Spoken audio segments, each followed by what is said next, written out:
Boa noite! Iniciamos mais um Elgue Você, o nosso programa, sempre com muita informação e conteúdo, com credibilidade. É um prazer imenso estar aqui com vocês. O nosso programa de hoje está fantástico. Hoje vamos compartilhar com vocês a história da doutora Vanessa Nunes Carlotto, que é anestesista, porém veio aqui até o nosso programa compartilhar a sua história de vida. Eu tive uma gestação quadrigemelar. Nossa Senhora! Quando você recebeu essa notícia?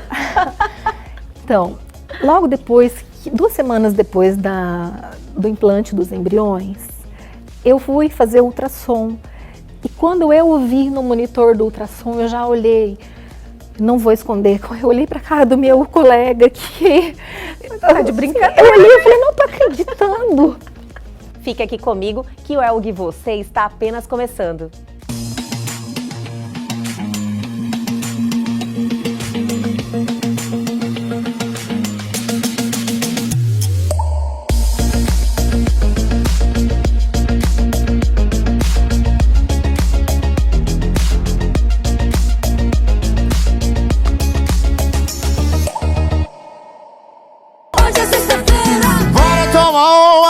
A sexta-feira é dia de ficar doido e amanhã a gente vai beber de novo. Hoje que a balada pega fogo. Hoje é sexta-feira. E chegou aquela hora que a gente adora, né, minha gente? Vamos dar essa volta juntinhos aqui no Precito, o atacado da cerveja, onde você tem uma experiência de compra, minha gente, e além de tudo, fica por dentro de tudo que se refere à bebida. O Precito fica aqui na Miguel Sutil, um pouquinho antes da Ponte Nova, perto da rotatória da Orla. E quem ainda não conhece, aproveita essa oportunidade desse final de semana que tá aí, ó, batendo a nossa porta. Corre aqui no Precito e abasteça o seu estoque. Aqui vocês encontram os melhores preços dessa cidade. E aí, ficou curioso? Vem comigo então conferir os preços do Precito.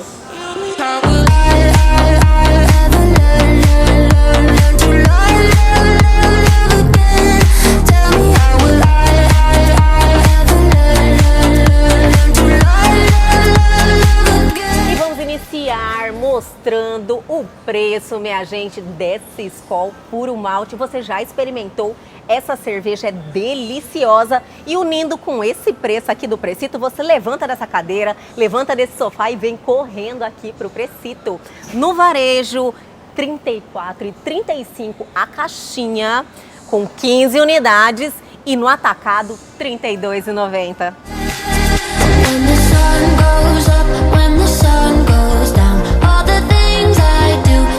Agora, minha gente, vamos falar de Heineken. Deu água na boca, né? Então, quando vocês souberem o preço da Heineken Long Neck 330 ml por unidade, sai apenas R$ 6, minha gente. Ficaram balançados? Então corre aqui no Precito.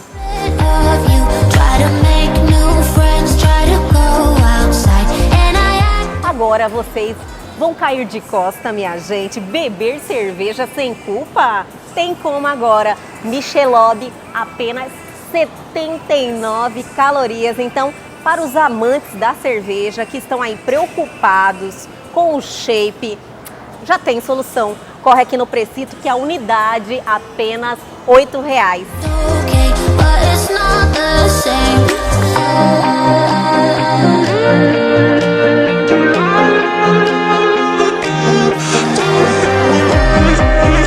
Agora vamos falar dessa cerveja, desta aqui, minha gente, que realmente caiu no gosto da galera, porque é boa, eu gosto, tenho certeza que muita gente também.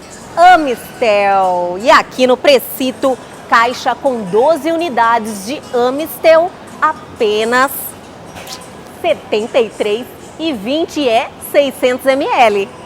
Olha só que bonitinha essa embalagem, já quero levar para mim. Heineken de 5 litros, esse barril realmente dá vontade de levar para casa, e quando você fica sabendo do preço, aí que a vontade aumenta. Apenas R$ 89,90 a unidade.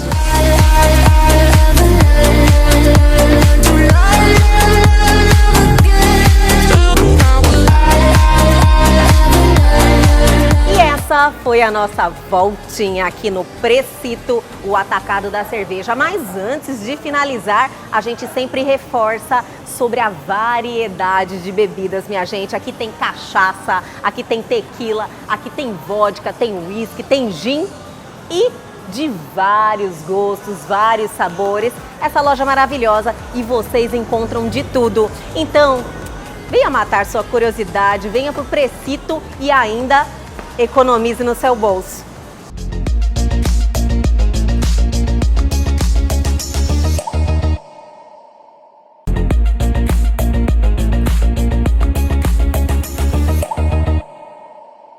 E agora, em nosso programa Elga e Você, vamos ter assim aquele bate-papo sempre especial, cheio de informação, mas hoje está mais. Estamos recebendo aqui a doutora Vanessa Nunes Carlotto, que é anestesista, mas que veio compartilhar uma história assim sensacional da sua vida, né, doutora? Primeiro eu quero te agradecer, doutora. Muito obrigada por ter aceitado o convite e estar aqui com a gente. Imagina, é um prazer.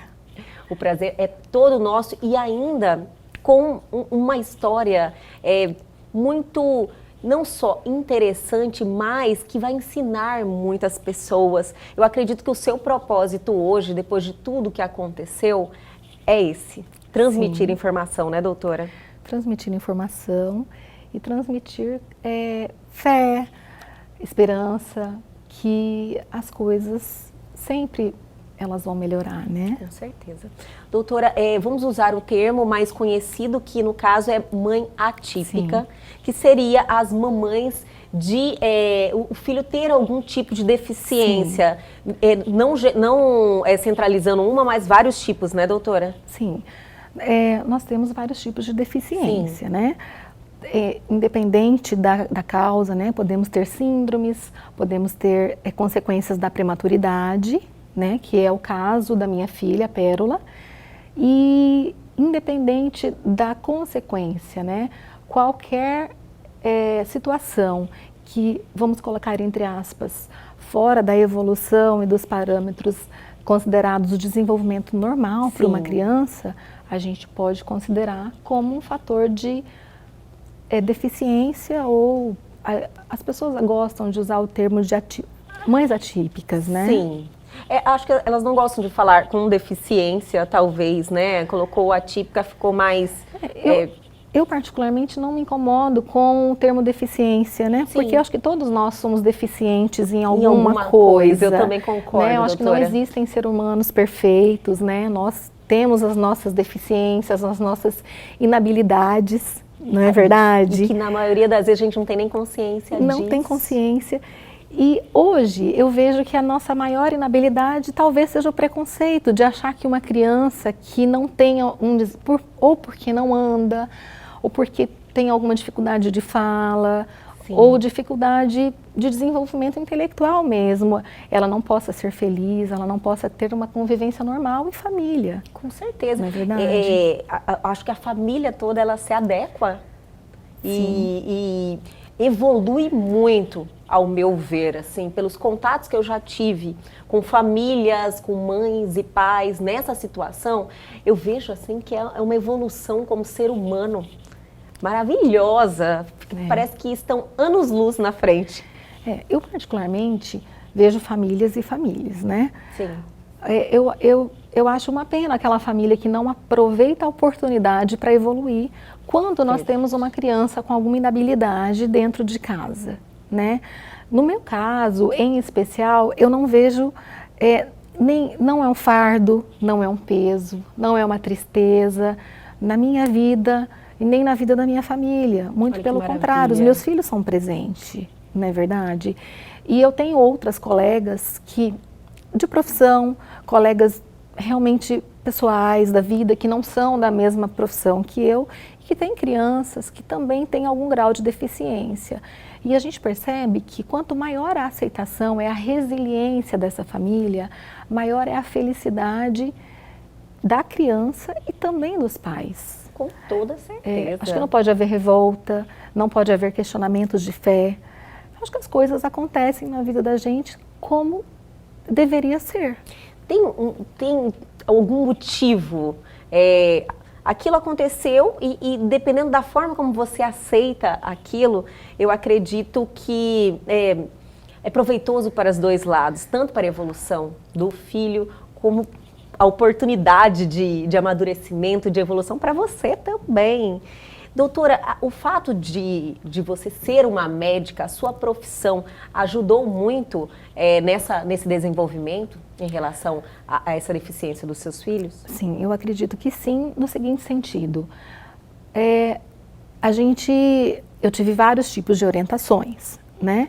Quando os meus filhos nasceram, talvez a gente vá falar o motivo, sim, né? Sim, claro. Mas assim, quando a minha filha recebeu o diagnóstico de um sangramento intraventricular, eu particularmente fiquei muito apreensiva pelo fato realmente de eu ser médica, de eu ter o conhecimento. Tudo você já está entendendo o que está acontecendo de verdade. Então eu fiquei realmente muito apreensiva, senti muito medo, desespero. Não vou ser hipócrita de te dizer que não. Eu tive muito medo, sabe? Porque eu sabia da gravidade que eu poderia ter com todos os desfechos, tanto favoráveis quanto desfavoráveis. Sim. Mas, no ponto de vista de reabilitações, eu acredito que eu ser médica ajuda e muito, porque, primeiro que eu nunca desisti, né? Existiram sim alguns profissionais que não me estimularam ao ponto de ser tão incisiva nas reabilitações, porém outros foram extremamente incisivos, que quanto maior o estímulo, maior a oportunidade da gente desenvolver o maior potencial que a gente pode tirar daquela criança. Olha que entendeu? maravilha. Então, eu particularmente utilizo dos meus conhecimentos enquanto profissional da área médica para poder avaliar junto com os profissionais que são executores das terapias, os colegas médicos que dão suporte em todas as áreas que a minha filha necessita, para a gente poder avaliar se aquele tratamento realmente tem embasamento científico. Eu particularmente não promovo na minha filha nada que eu não ache que terá benefícios, né? Entendi. Ou algumas coisas que, de repente... Existe muito tratamento experimental? Existe vários tratamentos experimentais, sim, né? Em todas as áreas, medicamentos, terapias, cirurgias, né? Em todas as áreas, eu acredito, da ciência, existem muitos tratamentos experimentais. Sim. Mas hoje, na situação de evolução da minha filha, essa é uma escolha pessoal, né? Sim. Eu prefiro ir mais na linha do que nós já temos certeza que realmente funciona. Entendi. Né? Eu, particularmente, tenho um pouco de receio de expor ela ainda a um tratamento experimental, porque eu não quero correr o risco de que isso não dê certo. Como tudo que é experimental, que está em fase de avaliação, conhecimento, com certeza. Né? Nesse ponto, eu ainda sou um pouco conservadora em relação aos tratamentos da minha filha. Eu não sou uma pessoa que troca muito de terapeutas, né? Eu gosto de manter... Eu percebi, mantém sempre a mesma equipe. Sim, a mesma equipe. Eu gosto de ficar naquilo que está tendo sucesso. Eu acho que time que está ganhando, a gente não se mexe, né, doutora? Exatamente isso. Doutora, nós podemos voltar um pouquinho no tempo, quando você se decidiu, porque um pouquinho antes da entrevista nós batemos um papo, você falou que não estava nos seus planos ser mãe. E isso aconteceu na sua vida meio que não sem muito planejamento, era só uma preparação, você queria retirar os óvulos e acabou fazendo a fertilização, né, doutora? Eu particularmente hoje eu respeito muito as mulheres que não desejam ter filhos, eu acho que é uma questão de escolhas, né? Eu particularmente não tinha esse sonho desde menina. Nunca mesmo? Nunca nada? Falava Não, assim, eu gostava de brincar na rua, jogar bola, né? Nunca fui aquela menina sonhando, que não, vou brincar de casar, boneca, vou ter quero ter meu filho. Não, particularmente não. Quem brincava mais com as minhas bonecas era minha irmã, que é uma moça mais delicada, né? Eu sempre fui muito arteira. Eu entendo, doutora. Sempre fui muito arteira. E eu nunca tive esse sonho, eu vou casar, eu vou ter filhos. Não, eu tinha vontade de estudar e eu gosto muito de animais e eu sempre tive muitos gatos e aquilo foi acontecendo de uma forma na minha vida. Você tinha seus sonhos profissionais também. E a faculdade de medicina demanda muita dedicação, muito tempo. E depois eu entrei na residência médica. Então, são muitas horas de treinamento, de ensino, de estudo. Então, o médico, ele sempre acaba não participando de muitas coisas da vida da família, da vida pessoal, né? Muitas vezes eu deixei de fazer coisas que eu tive vontade, mas pensando na minha profissão. Sim. E aí a maternidade nesse ponto também acabou que foi ficando. Vai se afastando, né? Sim. O tempo vai passando e você cada vez mais comprometida com o seu profissional. Isso. Mas chegou no momento do meu casamento que o meu marido me cobrou. Ele queria ter que ele queria filhos. muito, ele sempre quis, né? Olha só.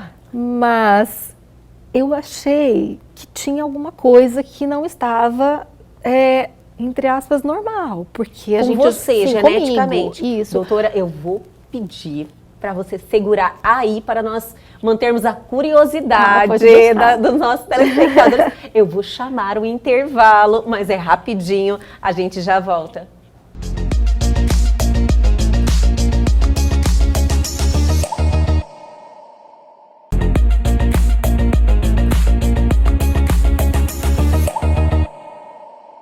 Estamos de volta hoje com esse bate-papo interessante com a doutora Vanessa, belíssima Obrigada. E queridíssima doutora. Estou impressionada com a sua sensibilidade e beleza, viu? Muito obrigada. É difícil ter as duas coisas, inteligência, obrigada. Ter as duas coisas, as três no mesmo ser humano. E com uma história incrível, admirável, que você iniciou compartilhar ainda com a gente, tem muita coisa. Paramos naquele momento que você desconfiou que talvez não estava tudo certo com você. Sim, porque eu já tinha vários anos de casada, né? Sim. Não usava métodos contraceptivos e eu nunca engravidei. Então, aí a gente já volta na questão do conhecimento técnico, né? Já ligou o alerta, sim, falou, olha... Eu sempre achei, o alerta já tinha ligado, mas como eu não tinha essa preocupação da pressa de ser mãe, estava confortável. Foi quando... Posso contar? Por favor. Então tá bom. Aos 32 anos, eu busquei um médico de infertilidade, que é uma pessoa fantástica, que eu amo muito. E eu fui à busca do congelamento de óvulos, porque essa questão da maternidade ainda não estava tão clara para mim. Entendo. Sabe? Eu tinha medo. Uma rogada nisso.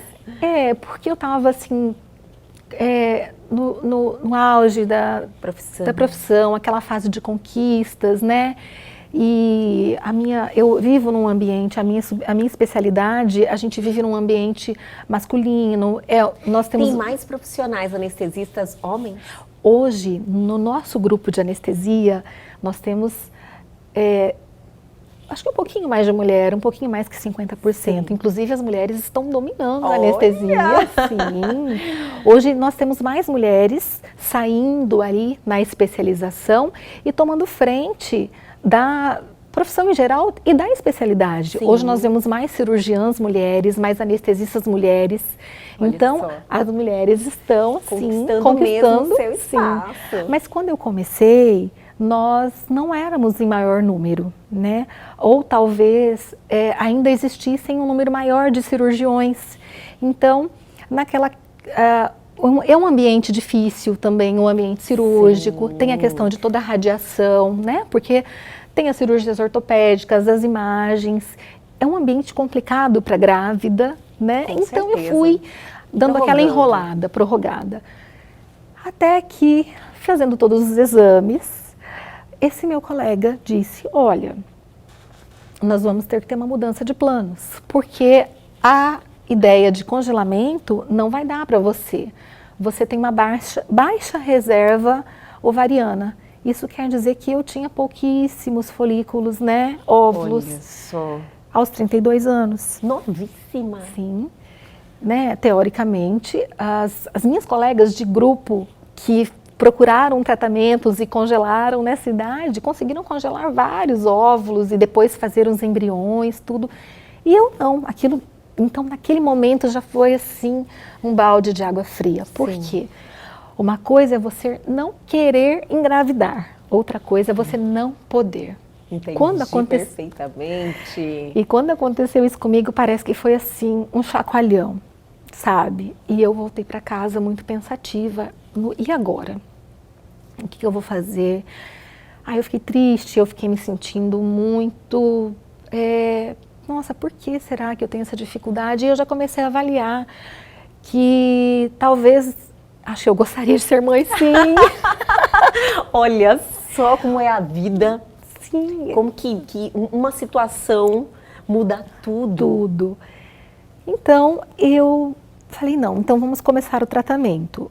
Não dava nem para adiar, foi imediato. Então, eu tentei, fiz toda aquela questão de estímulo hormonal, né? Aí você faz a captura dos óvulos, é anestesiada para isso. Sim. Aí os óvulos vão para o tratamento na clínica de fertilização mesmo, toda a questão laboratorial e técnica que eu não vou entrar em... Nem precisa, Sim, porque doutora. não é a minha especialidade, sim, claro, né? Mas depois tem a fase de implantar os embriões. Porém, nas 3 primeiras vezes que eu fiz o tratamento, não tinha óvulo para fazer embriões. Doutora. Sim, a qualidade... 3 vezes? 3 vezes. A qualidade e o número de óvulos era insuficiente. Porque tem uma medida em um número de tamanho, um número mínimo que vale a pena. Então, Sim. a gente não conseguia fazer nenhum embrião. Nossa. Tá bom, então... eu fiquei decepcionada, né? Fui para Então, uma casa. questão daí psicológica que você tem Sim. que estar preparada para isso, porque é um empenho muito grande. É um empenho tanto psicológico, físico, porque a Um gente desgaste. pira em todos os sentidos, né? Porque Muito hormônio, né, É muito doutora? hormônio, Muito muito hormônio. As mulheres estão entendendo o que nós estamos falando. muito, mas sabe uma coisa que eu achei fantástica? Nem fala comigo. Meu marido foi maravilhoso nesse ponto. Como é o nome do seu esposo? João Carlos. O João Carlos, ele é um santo. santo. Ele é um São João Carlos. Eu tenho um cirurgião que eu anestesio para ele, que é muito meu amigo, e ele fala, o João Carlos é um santo.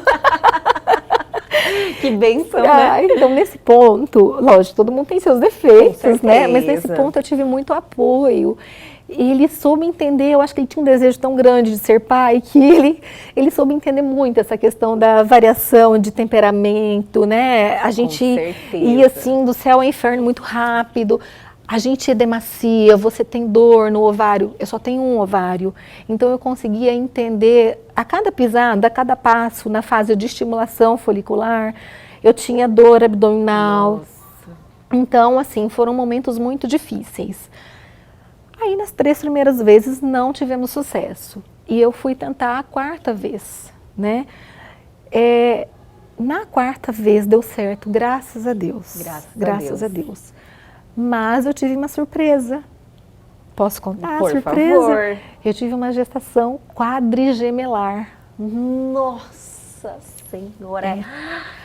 Quando você recebeu essa notícia? Então, logo depois, 2 semanas depois do implante dos embriões, eu fui fazer ultrassom. E quando eu vi no monitor do ultrassom, eu já olhei... Não vou esconder, eu olhei para a cara do meu colega que... Tá de brincadeira. Eu olhei e falei, não tô acreditando.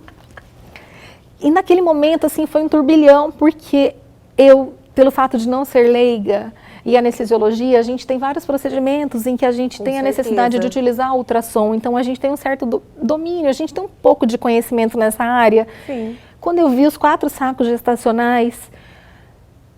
Eu não sabia se eu estava feliz, se eu estava triste, se eu sentia medo. Foi um misto muito grande de de sentimentos, né? Entendo.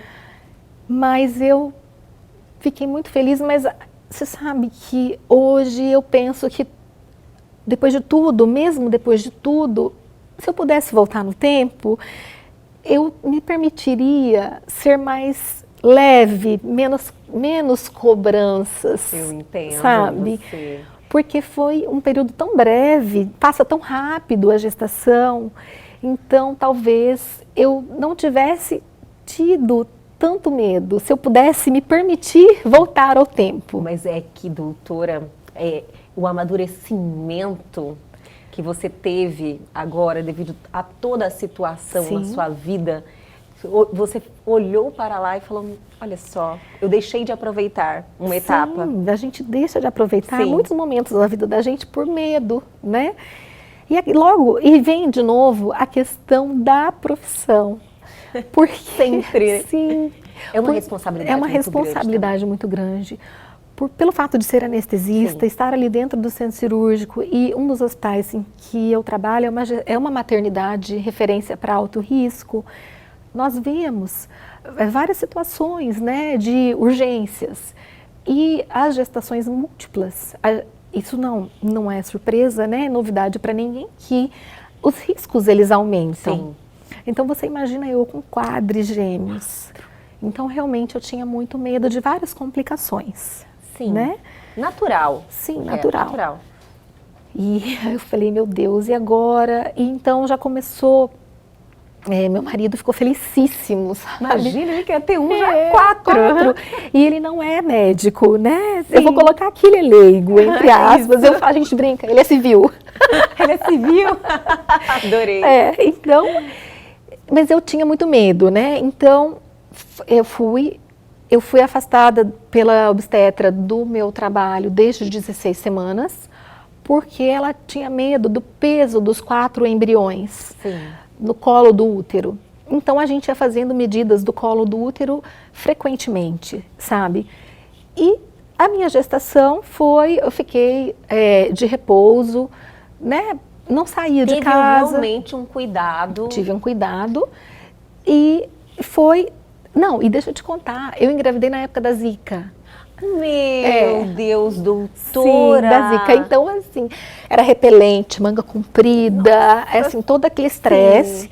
Então, eu realmente fiquei mais em casa, cumpri como as ordens da obstetra, né? Para ficar, o peso da barriga foi aumentando, mas o colo do útero foi tudo bem, graças a Deus.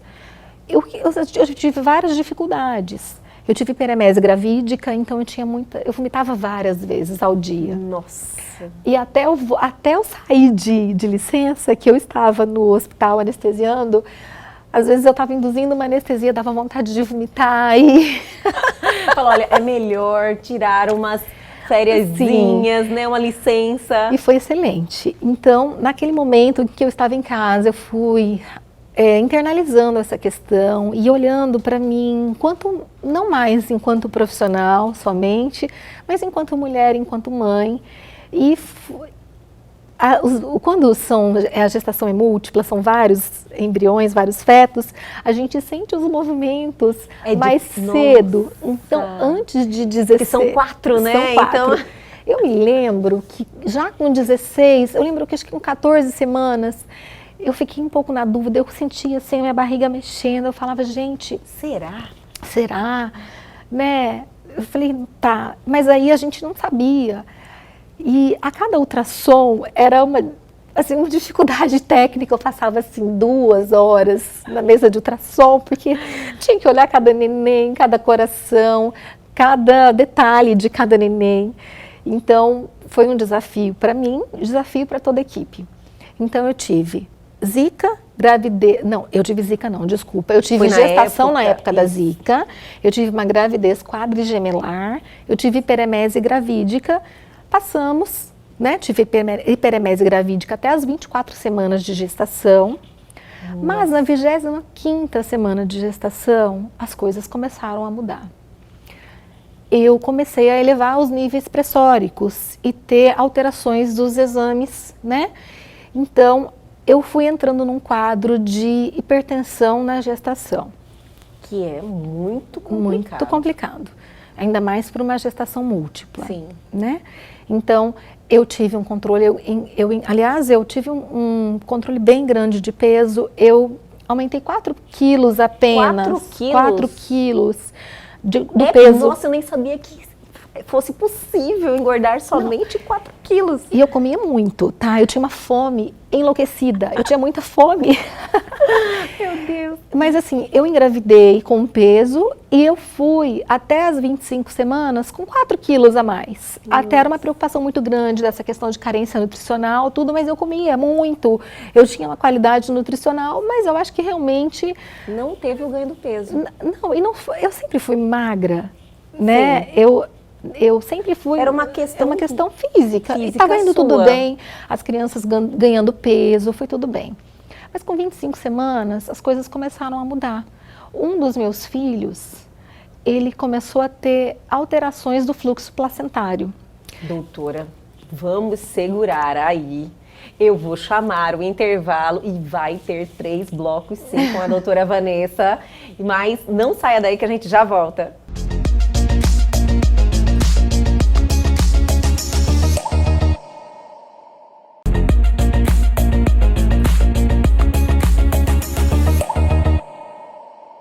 Estamos de volta recebendo a doutora Vanessa Nunes Carlotto, Sim. né? Doutora que está compartilhando. Eu quero te agradecer mais uma vez por estar aí compartilhando a sua história, suas experiências, trazendo essa informação. Quantas mulheres podem passou por uma situação parecida e estão passando e que já ganha aquela experiência, é uma troca, né, doutora? E eu fico muito feliz, muito obrigada. Imagina, é um prazer e eu espero tá contribuindo realmente, Com né? certeza. Eu não estou aqui, todas as gestações, cada gestação, ela acontece de um jeito. Imagina, não são todas as gestações múltiplas que têm intercorrências, né? Sim. Realmente o que aconteceu comigo foi uma coisa muito particular, né? Com certeza. A cada gestação de fertilização, a chance era 1 em 1000, né? E eu fui premiada. 1 em 1000. É muita coisa, doutora. Eu fui a única quadrigemelar deste meu colega especialista em medicina de fertilidade, né? De uma medicina reprodutiva. Sim. Eu sou a única quadrigemelar da história da carreira dele. Meu senhor, realmente os números, né? É bem alto. A gravidez em 1000. 4. 4. Então, assim, as chances são muito, muito pequenas, né? Sim. E eu digo que eu acho que Deus tem um propósito na vida da gente, né? Imagina, uma pessoa que não poderia engravidar depois de vários tratamentos, né? Engravidar de quadrigêmeos. Um pouquinho antes, doutora, não pensava em ter filhos. Sim. Aí viu que não poderia engravidar. Sim. Aí engravida de 4. E sai no largada. Eu falo que eu fiz ali a pole position, porque saí grávida de 4. Mas infelizmente na 25ª semana. Comecei a ter várias alterações. Sim. E com 26 semanas eu tive que ir para um parto de emergência. Nossa. Né? Eu fui internada um dia antes para tentar realmente medicar, segurar a pressão e várias outras medidas, né, que temos de suporte hoje, mas infelizmente por conta do risco materno, né, eu estava correndo risco de morte, então a gente entrou na cesariana de emergência. Você vê como que vai o instinto maternal, né? Mesmo eu sendo médica, eu percebi que eu estava piorando. Acredita que eu edemaciei 13 quilos de um dia para o outro. 13 quilos. E quando a obstetra entrou no meu quarto para passar a visita, eu não a reconheci. E ela é minha amiga. Sim. Quando uma das minhas amigas anestesistas entrou no quarto e eu não a reconheci, as duas olharam e pensaram, opa, tem alguma coisa de errado. E eu já tinha percebido, porque eu já não estava mais conseguindo ler as mensagens do celular. Olha só. Então, eu pensei, gente, eu estou fazendo confusão mental, eu estou fazendo edema de mácula, quer dizer, eu já estou começando a fazer edema generalizado, mas eu falei, não vou falar nada, peraí, calma, vamos aguardar para ver se a gente consegue um pouquinho mais. da gestação. Porque Pensando eu nos sabia, filhos. pensando nos filhos, porque eu sabia que com 26 semanas, a Era chance... muito difícil. Muito difícil.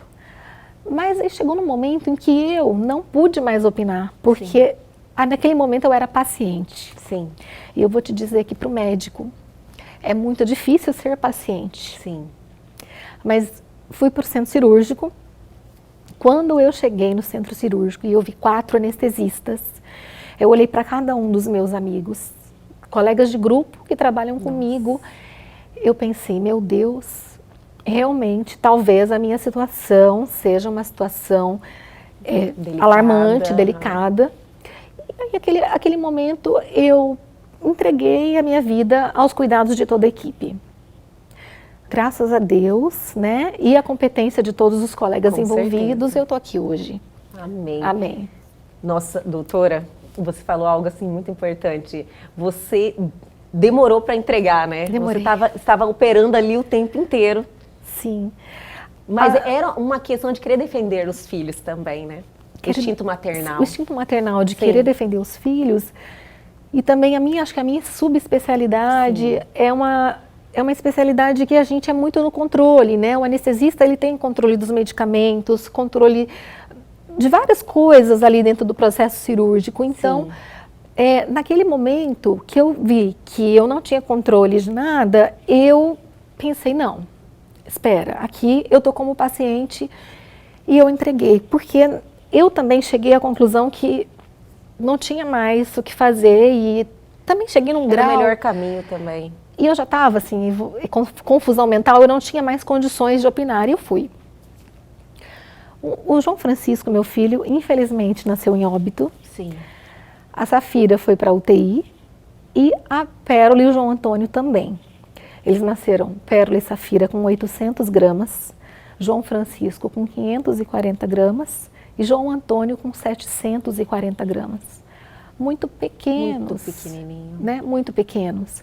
Mesmo para uma gestação quadrigemelar, quando a gente consegue chegar numa idade mais avançada, porque os meus planos e o plano da obstetra, a princípio, nós pensamos em ir até 32, 33 semanas e reavaliar ali. Sim. E porque estava indo tudo bem, mas a gente teve essa surpresa com 26 semanas. Nossa. E aí eu fui sedada, eu não lembro de mais nada, né? E, enfim, aí começou um outro, desculpa, eu fiquei um pouco emocionada. Oh, doutora, Imagina. é uma nova etapa, Uma né? nova etapa, Sim. porque aí a gestação, aquela questão de eu ter os 4 filhos ali comigo, eu já perdi o controle, né? Então, eu tinha que ir cirurgiada, eu não tenho muita certeza, porque essa questão da confusão mental, eu fiquei muito debilitada, né? Sim, lógico. Eu acho que eu fui ver meus filhos, eu acho que com 2 dias. 2 dias. Eu não me lembro exatamente, Sim. né? E até por questão de... Essa é a primeira vez que eu falo a respeito disso com alguém. Nossa, olha, Né? eu estou muito, muito grata mesmo por nos dar essa oportunidade. Imagina. E essa confiança também, Obrigada. doutora. Muito obrigada mais uma vez.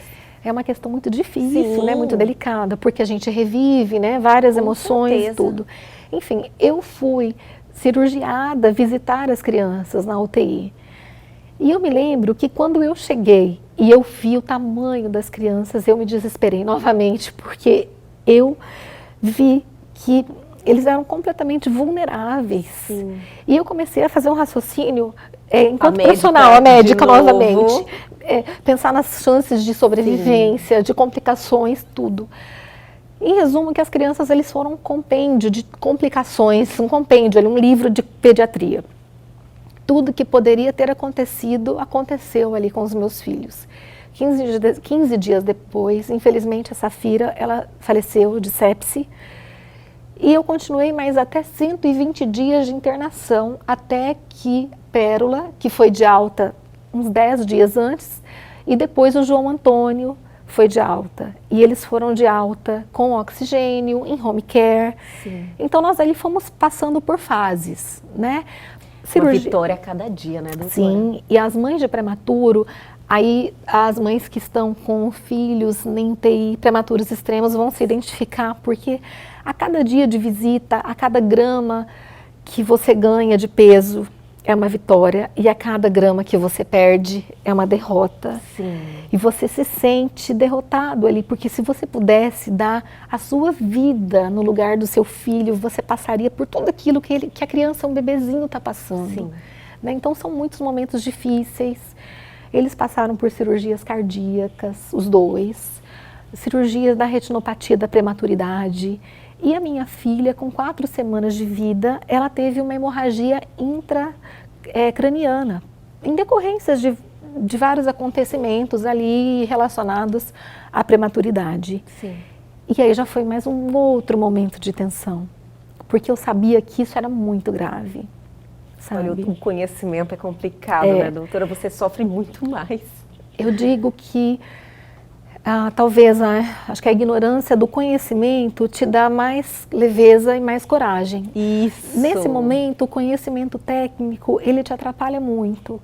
Apesar de você ter fé, ter confiança. Você fala, eu quero acreditar, quero ter esperança. Mas você se lembra de todo não tem como separar. Sim. Né? Porque são anos ali colocando aquele conhecimento, a gente vivendo em faculdade, residência e tudo, não tem como você separar. É difícil. Né? Então, eu chegava na UTI com um olhar crítico, um olhar médico. Eu via todas as coisas que estavam acontecendo. Então, eu sabia, eu não precisava aguardar o momento da visita do colega da UTI neonatal. Eu já via se estava evoluindo melhor ou pior, porque eu via a característica das secreções de sonda, eu via as drogas vasoativas que estavam sendo necessárias ou não, eu via os parâmetros clínicos, os sinais vitais, né? Então eu via tudo isso, eu olhava para os parâmetros de ventilação mecânica, né? Eu não conseguia separar. Com certeza. Então eu já era assim, várias vezes que eu fui, no momento que eu já entrei na UTI, eu já tive aquele, meu Deus, os meus filhos pioraram, ou então aquele, ai, graças a Deus, eles melhoraram, sabe? O quadro está bom. Estável. Então eu tinha esse Foi feeling. um período de quanto tempo, doutora? O João Antônio ficou 120 dias. 120 dias. E a Pérola ficou 109, mais ou menos isso. Destes 120 dias do João Antônio, se eu não me engano, foram 100 ou 109 dias entubados. Então, eu vivi aquela emoção que a cirurgia cardíaca deles teve 2 dias de diferença, de um para outro. Um operou na terça, outro operou na quinta. Não dá nem tempo de respirar. Não dava tempo de respirar. Nossa. Meu coração a mil, aquele desespero. E porque é uma situação muito grave, Sim. né? E também eu tinha um quarto preparado para 4. Eu tive que mexer tudo de novo, então foi muito... aquele fator emocional, Sim. já tinha tido que absorver a perda de 2. Sim, então assim, eu estive no cemitério um dia, logo depois do almoço, né, no enterro da minha filha, Safira, e tinha que ir, ainda tinha pontos na barriga, para a visita das 20 da UTI. E eu tinha que estar bem, eu tinha que tentar não passar aquele... Porque eu acho que as crianças percebem a energia, né, que você Sim, está. eu tinha que tentar tirar assim, de onde não tinha mais aquele fôlego, para tentar passar carinho, mensagens, a gente conversa de confiança, de amor, esperança, tudo. Então, doutora, foi assim... Olha, esse período foi uma vida, né? Foi Sim. uma vida que se passou nesse Sim. período. E você pensar falando, meu Deus, em pouco tempo eu nunca imaginei que a minha vida iria tomar esse Jamais. rumo. Foi muito assim, foi uma avalanche de coisas, de acontecimentos. Isso, olha, da sua tomada de decisão a tudo isso, um ano. Não, da Da tomada tua decisão pela gravidez, não, mas fertilização, deu quanto tempo? Não, eu comecei a fazer o meu 3 primeiro... vezes, é verdade. 3 vezes, 3 então eu vezes. tinha 32 anos, quando eu fui a primeira vez. E eu engravidei de 36 para 37, no Então, tinha um tempo. finalzinho dos 36. Sim. Né?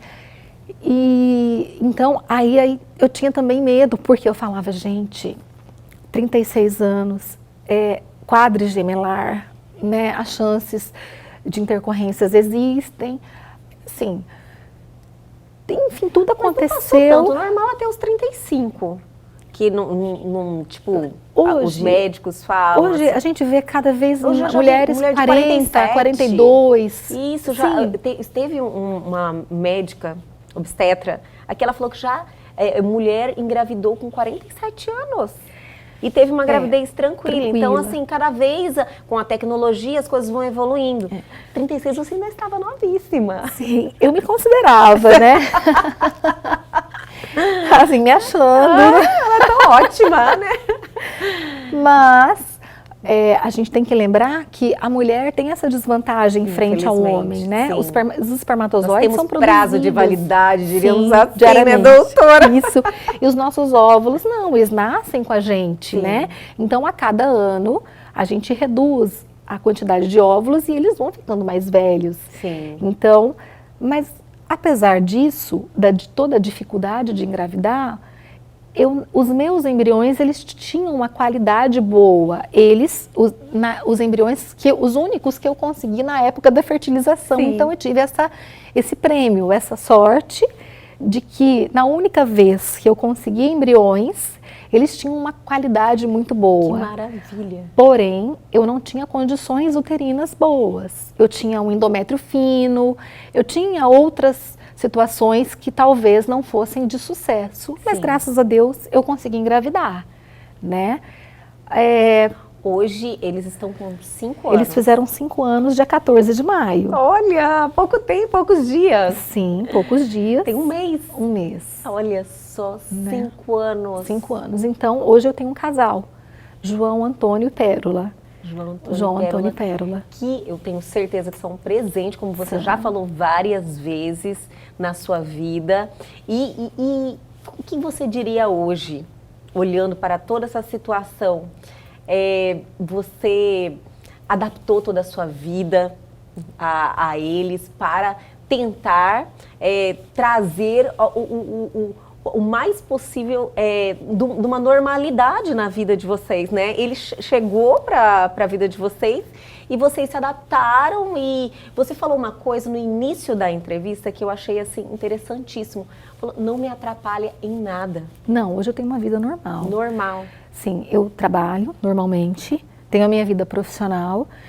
Como todas as mulheres que têm o desafio da maternidade, a gente tem que conciliar maternidade, casamento, nós, enquanto mulheres, e também...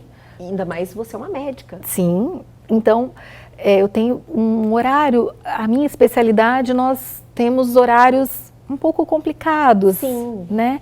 Eu não tenho eu não consigo... Essa matemática que eu falo, como a doutora Vanessa consegue. É uma equação complicada, porque, assim, por exemplo, algumas especialidades de consultório, nós fazemos consultórios de avaliação pré-anestésica, sim.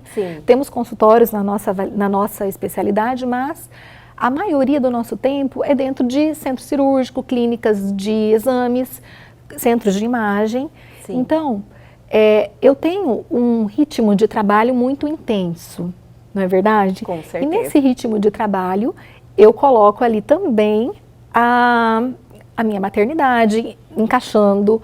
Eu, enquanto mulher, eu, enquanto esposa, nós tentamos fazer o que podemos. Eu espero que esteja. Eu acho que eu sou uma mãe muito boa, porque eu tenho certeza. Eu faço o melhor que eu posso para os meus filhos. Então, dentro do que eu posso, eu acho que a gente, apesar de se cobrar, eu acho que eu estou conseguindo desempenhar isso. E a questão das culpas, eu acho que a gente tem que deixar um pouco mais leve, a gente tem que tentar se culpar menos, sabe? Com certeza. Existem algumas coisas que fogem ao nosso controle. Então, o que fugiu do meu controle? Quantos embriões, quantos filhos virão? Né? Quantos embriões você vai conseguir foge do seu controle? Quantos filhos? Eu nunca pensei que eu fosse ter uma gestação múltipla. Se a minha gestação ia ter essas complicações, isso foge ao nosso controle. Tudo que aconteceu foge. O que está, acredito, no nosso controle é, hoje, fazendo uma revisão de tudo o que aconteceu, é que a gente tem que viver um dia após o outro. Naquele momento de todas as dificuldades, a gente sofre muito e a gente se coloca uma culpa que não cabe a nós, sabe? A gente se culpa porque eu ali estava na UTI enquanto mãe, eu não podia fazer mais que rezar e ter pensamentos positivos pelos meus filhos, porque não dependia de mim. E mesmo que dependesse, eu acho que a vontade de Deus ela é muito maior. Eu acho que a gente nasce com um propósito para a vida da gente e não há nada que você faça que você consiga fugir do seu destino, sabe? Então isso tudo é maior que tudo. Hoje eu tenho 2 filhos. A minha filha, por conta da hemorragia intracraniana, ela tem paralisia cerebral. E isso não me atrapalha em nada. Ela é uma menina extremamente inteligente, brinca com o irmão. Ela tem a vida social dela, né? Nós saímos, nós viajamos. E tudo isso, ela vai para a escola, tem os coleguinhas. Ela ficou, sim, com uma deficiência motora. Então, é uma luta a cada dia em torno ali de a gente tentar extrair da criança o melhor dessa criança. Mas isso não é somente com ela, por conta da paralisia cerebral. Eu acho que também com o meu filho, que graças a Deus, apesar de todas as complicações que ele teve, porque nesse tempo de internações, os 2 foram várias infecções e por aí vai. Ele é uma criança que não teve nenhuma sequela, nem neurológica, nem pulmonar. Maravilha. Sim, porque o prematuro extremo, ele nasce, né, com 26 semanas, olho, pulmão, rim, a parte cardiovascular. Ainda não está pronto. Não, eles não tinham unha. Nossa, doutora. Tá? Era assim, como se fosse uma pele um pouquinho mais grossa, sabe? Então, você vê que a criança é como se fosse assim, um bebezinho de canguru que termina de formar dentro da bolsa da mãe, né? Sim. Então, eles terminaram essa formação dentro da incubadora. Assistindo também. Assistindo, torcendo, sofrendo pelas vitórias. Desculpa, torcendo pelas vitórias, sofrendo pelas derrotas, né? É um dia após o outro. É um dia após o outro. Gente, mas olha que história, doutora. Eu acho que tem mais uma etapa ainda para a gente conversar, que é depois que eles tiveram a alta, já estão com 5 anos. Então, assim, muito aprendizado nesse tempo todo. Que eu acredito que vocês têm diariamente na vida de vocês, na rotina de vocês. Diariamente.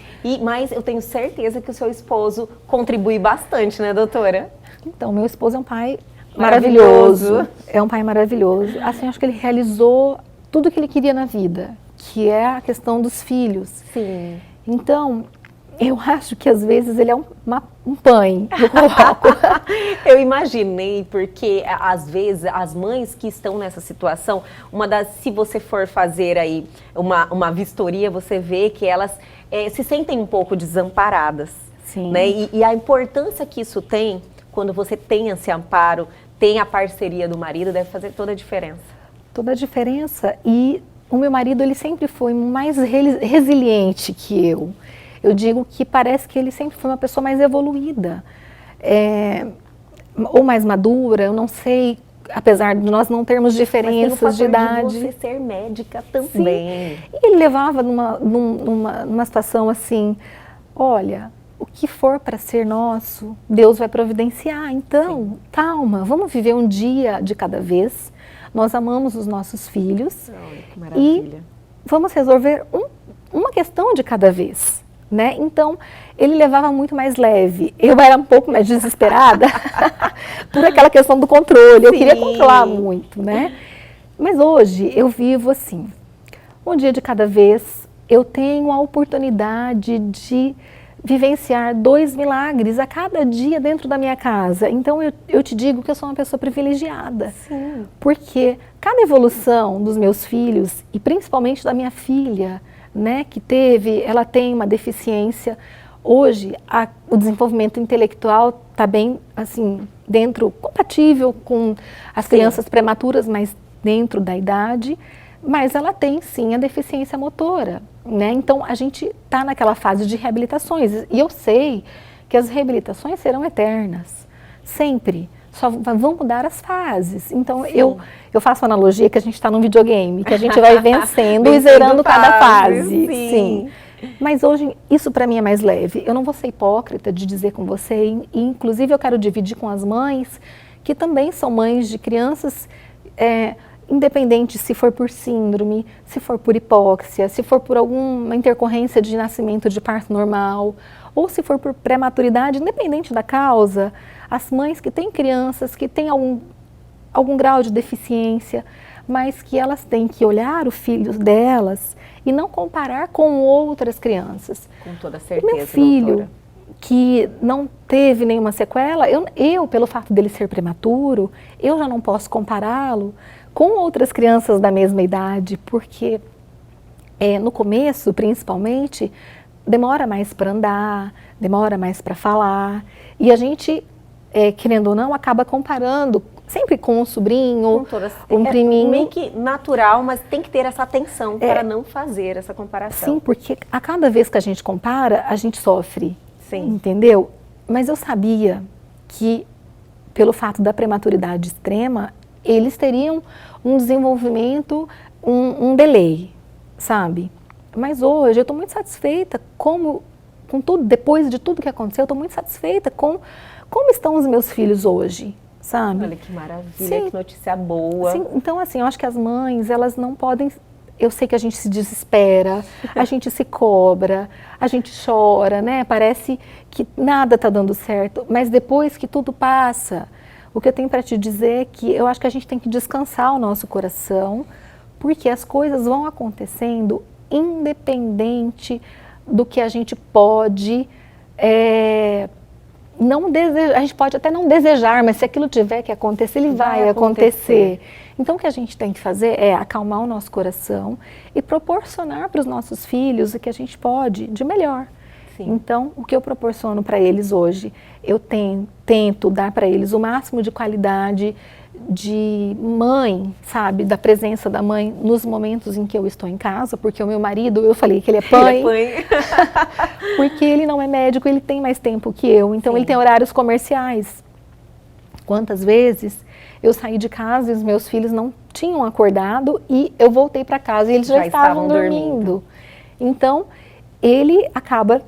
a gente quantas vezes fala ligação de vídeo, e eu falo, a mamãe está no hospital, a mamãe está cuidando de outras pessoas, né? Sim. Mamãe, quando você vai voltar para casa? Aí assim o coração aperta, sabe? Fazer as crianças dormir via ligação de vídeo, isso é uma coisa, a gente vai se adaptando, a gente vai se adaptando. Então hoje eles estão acostumados com eu sair, então às vezes eu saio e eu vou voltar naquele dia, mas eles falam assim, tchau mamãe, até amanhã. Até amanhã, já está acostumado, né, doutora? Já. Olha, doutora, eu tô assim, ó, que história. Na montanha-russa, sabe? Montanha-russa, assim, aconteceu tudo muito rápido, são muitas decisões significativas. Sim. Que pessoas levam anos para amadurecer aquilo, teve que ser tudo rápido. E lógico que tudo na vida tem um propósito. Sim. E eu tenho certeza que você vir até aqui ao nosso programa compartilhar a sua história ajudou muita gente que está nos assistindo, não só no caso de mães, pais, mas assim, quem está lutando por algo nesse momento, está com algum desafio na sua vida, olhar a situação com mais leveza e mais firmeza também, que às vezes tem algumas coisas que a gente vai evoluindo com o tempo, não se cobrar muito, né? E acreditar sempre em Deus. Doutora, eu queria ficar mais 4 blocos conversando aqui. Muito obrigada mais uma vez por compartilhar a sua história com a gente. Eu tenho certeza que isso vai mudar a vida de muitas, não só as pessoas que estão nos assistindo, dos telespectadores que estão vivendo na sua vida algum momento de dificuldade ou que precisam de uma superação, mas aos profissionais também que estão nos assistindo. E são muito, viu, doutora? Sim, eu tenho certeza. Muito obrigada. E eu quero voltar a conversar com você sobre essa especialidade de anestesista, que às vezes as pessoas não sabem muito bem como funciona, né, doutora? Sim, as pessoas têm... Ela fala, o anestesista só vai lá anestesiar na hora? Não, como é que é? E às vezes eles não sabem. O anestesista é um médico com uma especialização em anestesiologia, né? E muito importante, muito inclusive, importante, muito séria, né? Ali, no momento que o cirurgião está fazendo o trabalho dele, nós temos que promover todas as condições de segurança e cuidar do paciente. Então, Sim. não é assim. Às vezes as pessoas imaginam que a gente faz um remedinho e vai embora. Isso. Não, jamais. A vigilância é constante, o cuidado é constante, são várias coisas. E em tempos de Covid, eu vejo que a minha especialidade ela está cada vez mais em voga, por toda essa questão que a gente tem visto das intubações, né, dificuldades. Ai, vamos conversar sobre isso, Sim, doutora? Então já com está certeza. feito o convite. Vai ser um prazer. Então já vamos sair daqui com a data Pode agendada. Eu deixar. adorei te conhecer. Você é uma pessoa assim que tem uma luz, Obrigada. traz uma leveza e não poderia ser diferente. Com toda essa sua história de evolução como ser humano, viu? Foi um prazer imenso. Eu que agradeço a oportunidade e eu espero ter contribuído assim muito para mostrar que as pessoas, a gente num momento de dificuldade, mas de repente abre aquele sol, aquele arco-íris, tudo vai dar certo no final e a gente vai continuar sendo feliz, tendo a vida normal, em família. Eu acho que só cabe a gente querer retomar. Com certeza. Sabe, está em nossas mãos essa vontade de voltar e de reestruturar a sua vida pessoal, profissional e familiar. A gente não pode fazer das dificuldades um empecilho para a gente ficar no tempo e ficar para trás. A gente tem que estar sempre procurando ser feliz e evoluir enquanto pessoa, né? Com certeza, doutora, muito obrigada mais uma vez e logo a gente vai estar junta novamente. Então, tá bom, um beijo. Obrigada. Prazer. E o Elgue Você de hoje fica por aqui, mas amanhã nós estamos de volta sempre às 21h30. Perdeu algo, quer entrar em contato com a gente, dar a sua sugestão? Atenção! Pegue o seu celular agora e aponte a sua câmera aos QR Codes que estão aí na sua tela. Vá direto à nossa rede social ou para o nosso canal no YouTube e essa entrevista já está lá à sua disposição. Entrem e se inscrevam.